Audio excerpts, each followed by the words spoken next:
So we have the Canon EOS R, the C200, and next to that is Nikon's new Z6 series.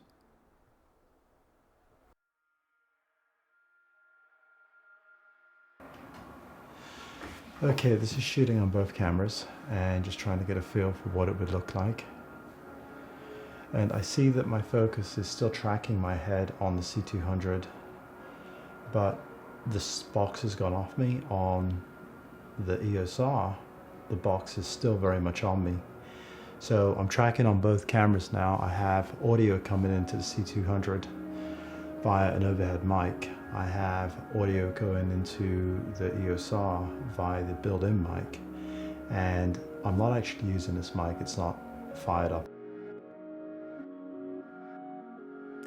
I primarily envision the EOS R as a B camera to the C200.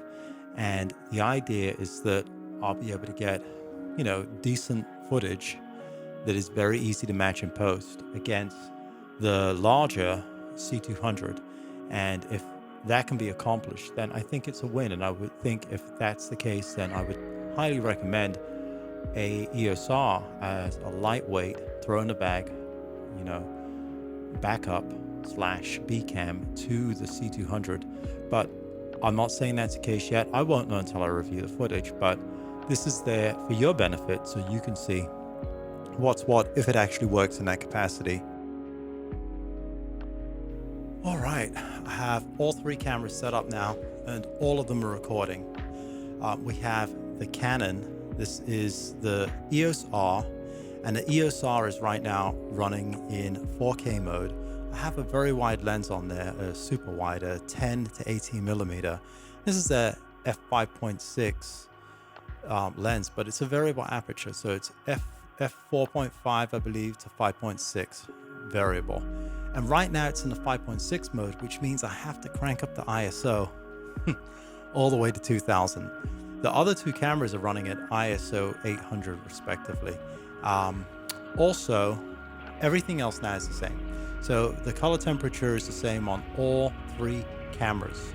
They're both running either a log profile. In the case of the two Canons, they're running C-Log, and C-Log also on the EOS R.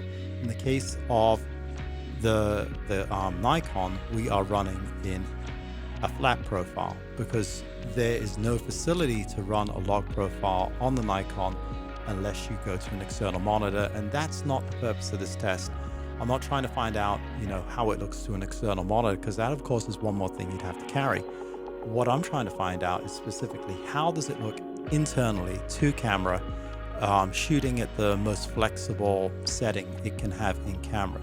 So in the case of the Nikon, that's going to be an 8-bit profile running in a flat picture profile, and in the case of the Canon EOS R, that's going to be 8-bit C-Log profile. And in the case of the Canon C200, because I'm running on the SD cards and I'm running in the 8-bit codec, you're going to be in this case I'm running C-Log. So C-Log on the two Canons and a flat picture profile on the Nikon.